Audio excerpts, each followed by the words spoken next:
Imagine an ancient land where rivers ran freely and mountains stood as silent witnesses of creation. The world was still in its infancy, and the boundary between the divine and the human felt fragile, almost transparent. It is in this setting that the Nephilim emerge. Described as giants, warriors of colossal stature, and superhuman strength, they appear in the Bible as an enigma that has crossed the centuries. Were they the result of a forbidden union between the sons of God and the daughters of men, as Genesis recounts? Or merely mighty warriors, transformed into legend by the memory of nations? For the Hebrews, the Nephilim were more than distant figures of the past. They were reminders of a dark time, when corruption and violence filled the earth, provoking the divine judgment of the flood. Yet the question still echoes today. Who, in truth, were these giants? Fallen beings, myths that wove together heaven and flesh, or symbols of an ancient world where the boundary between the visible and the invisible was far thinner than we dare to imagine? The mystery of the Nephilim endures. And perhaps, hidden in the shadows of this story, lies a secret that still unsettles humanity. The camera opens over the ancient pages of Genesis. Hebrew letters come alive in an ancestral whisper. There, in Genesis 6, we find a brief passage, almost hidden, yet it carries one of the greatest enigmas in history. In those days, the text says, the sons of God saw that the daughters of men were beautiful, and from them were born the Nephilim. The scene unfolds like a collision between worlds. Mysterious beings crossing forbidden boundaries, and from their union, a generation of giants emerges. Colossal warriors who walked the earth like living shadows, imposing and untamed. But who were these sons of God? Fallen angels who dared to break the divine order? Or merely human lineages corrupted by desire and violence? The text offers no explanations, only hints. And in that silence lies the mystery. A mystery that has crossed millennia, awakening fascination, fear, and endless speculation. The Nephilim are not just characters. They are an unanswered question, a crack in the fabric of biblical history that invites us to gaze into the abyss and ask ourselves what truly happened in the days when giants walked the earth. The wind sweeps across the hills of Canaan, carrying with it the echoes of ancient voices, memories of men who trembled before the impossible. In the book of Numbers, chapter 13, the spies return from the promised land. Their eyes are clouded, their voices shaken, and the crowd leans forward to listen.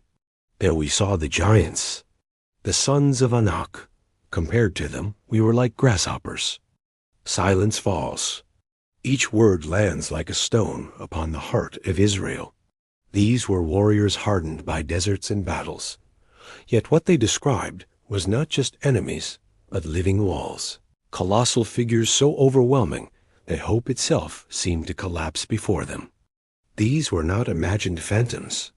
They were descendants of the ancient Nephilim, guardians of a mystery that blended history and the unknown. Amidst vineyards and fortified cities, the struggle was not merely for territory. It was a war for the soul of a people, between fear that suffocates and faith that dares to believe in the impossible. And as the report spread, every man, every woman, every child of Israel understood. Facing the giants would be more than a battle. It would be the ultimate test of their trust in God. The ancient world marched toward its twilight. Beneath heavy skies and rivers that seemed to whisper wrath, the Nephilim walked as colossi among men, powerful, feared, almost divine in the eyes of mortals. Yet with their greatness also grew violence, corruption, and an irreversible distance from the Creator. The book of Genesis preserves in just a few words a colossal secret. In those days, there were giants on the earth. A brief phrase, almost whispered across the pages of time, yet enough to feed centuries of mystery.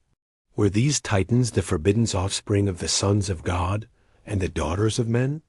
Or were they the memory of warriors so grand that human imagination raised them to the size of myths? Then came the flood, not only as judgment, but as eternities strike against the violence that consumed the world. The waters did not merely swallow cities and forests.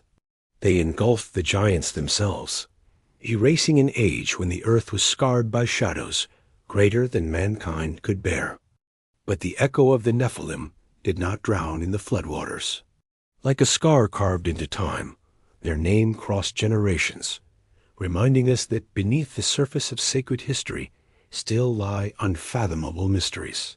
Giants who survive not in flesh, but in memory, as warnings from a past that refuses to be forgotten.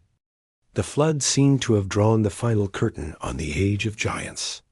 The waters had swept away kings, warriors, and entire cities, erasing almost every trace of a world that no longer exists. Yet, like waves that return to the shore after the storm, the memory of the Nephilim rose again in whispers. In Genesis 6-4, an enigmatic spark flickers in the shadows. The Nephilim were on the earth in those days, and also afterward, double quotes, afterward. If God's judgment had cleansed the earth, how could remnants of that mysterious lineage still linger? It is in this tension between silence and revelation that rumors emerge of giants after the flood, men who bore the likeness of the ancient colossi, warriors who once again stirred fear among nations. Were they survivors? A reborn lineage? Or merely human memories stretched into legend? Scripture does not hand us every answer, but it leaves seeds of mystery, fragments of an unfinished epic. Each mention, each whisper of giants after the flood, reinforces the haunting truth. The story of the Nephilim did not fully die with the waters. It lingers, an enigma carried through the ages, urging us to dive deeper into its shadowed depths. When Israel began its journey toward the Promised Land, the echo of giants was not just a memory. It was a living threat. In the valleys and mountains of Canaan, reports emerged of peoples who still carried the stature and terror of the ancient colossi. In Numbers 13, the spies describe what they saw. We saw the giants there, the sons of Anak, descendants of the giants. And to ourselves, we seemed like grasshoppers, and so we seemed to them. This vision was not merely a military assessment. It was an epic collision of proportions. The contrast between the small and the colossal, the human and the almost mythical, paints a scene as if written on a scroll, illuminated by fire in the night. Names such as Anakim, Amim, and Repam emerge as heirs of an ancient shadow. For Israel, facing these peoples was not just a territorial battle. It was like confronting the phantoms of a past that the waters of the flood had not completely buried. Thus, the lands of giants became the stage of a struggle that intertwined flesh, memory, and faith. The conquest of Canaan was not merely geographical. It was also spiritual and cosmic, where the chosen people had to prove that the God who guided them was greater than any shadow that walked upon the earth. When the waters of the flood rose to swallow the earth, it seemed that all had reached its end. Cities were consumed by the abyss, and with them vanished the secrets and horrors of a world never meant to endure. The silence of the waters fell heavy, the final seal of divine judgment. And yet, the sacred text whispers a haunting line.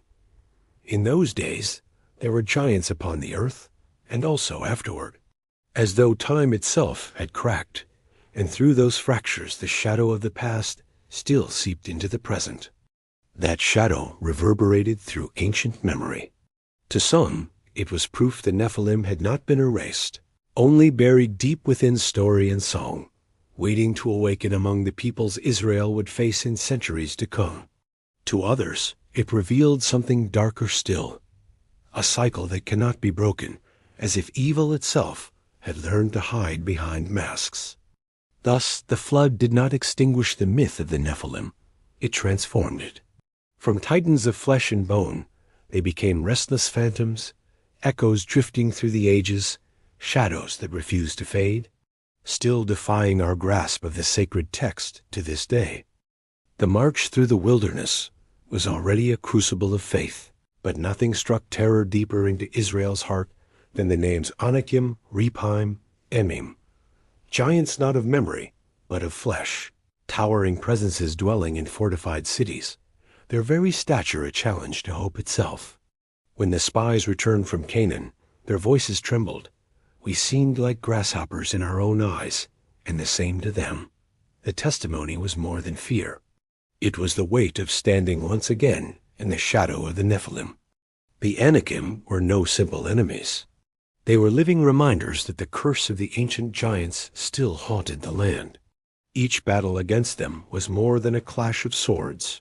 It was a confrontation with history, with myth, with the specter of a corruption that had once drowned the world.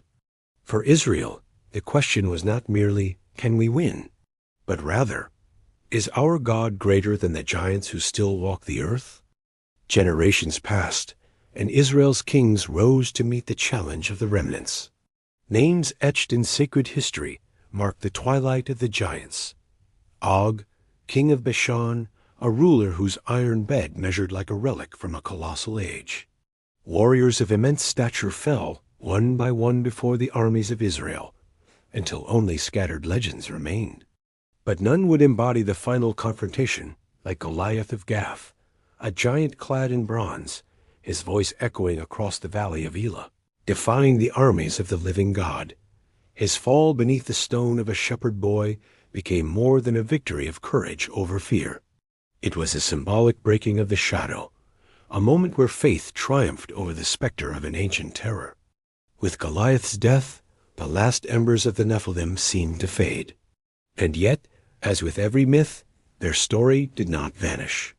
It lingered, not in the soil of Canaan, but in the collective memory of humanity. The Nephilim, once described as beings of blood and bone, gradually slipped into the realm of legend. Across cultures, echoes of their form resurface. Titans, giants, demigods who stride between heaven and earth. Were these merely human memories stretched into myth? Or were they fragments of a deeper shared truth? A scar carried across civilizations, each retelling reshaping the same primal fear? What Scripture leaves in shadows, folklore attempts to illuminate. Yet the result is not clarity, but more questions. Perhaps the Nephilim were never meant to be understood as history alone, but as archetypes, symbols of hubris, of corruption, of the thin veil that separates man from the mysteries beyond. The story of the Nephilim does not end with their defeat, nor with their fading into myth. It persists not as a chronicle of giants long buried, but as a haunting reminder of humanity's oldest questions. Who are we, standing between heaven and earth? What happens when boundaries are crossed, when power consumes, when shadows grow taller than the light? The Nephilim endure because they are more than ancient beings. They are mirrors, reflecting our fascination with the forbidden, our fear of the unknown, our longing to understand the mysteries that shape the human story. And perhaps, in the silence between the verses, in the echoes that Scripture does not explain, lies the true power of their myth, a reminder that not all questions are meant to be answered, and that some shadows, once cast, will never fade. From the opening pages of Genesis to the echoes of ancient wars, the story of the Nephilim unfolds like a shadow stretching across time. They begin as forbidden unions, rise as giants of flesh and terror, fall beneath the flood, and yet, somehow, survive in whispers, in legends, in names carved into Scripture. Their tale is more than history, more than myth. It is a mirror held up to humanity, to our fears, our desires, our awe before the unknown. The Nephilim remind us that the line between the divine and the human, between light and shadow, is far more fragile than we dare to believe. And so, the question lingers. Were they ever truly defeated? Or do they still walk among us, not in stature, but in the hidden giants of pride, violence, and corruption that we face in our own age? Perhaps the true battle with the Nephilim is not in the past, but within us. If this journey through the mystery of the giants has stirred your thoughts, awakened your imagination, or challenged the way you see the sacred story, then I invite you, stay with us. Subscribe, share, and continue exploring the echoes of ancient shadows. Because some stories are too vast to be forgotten.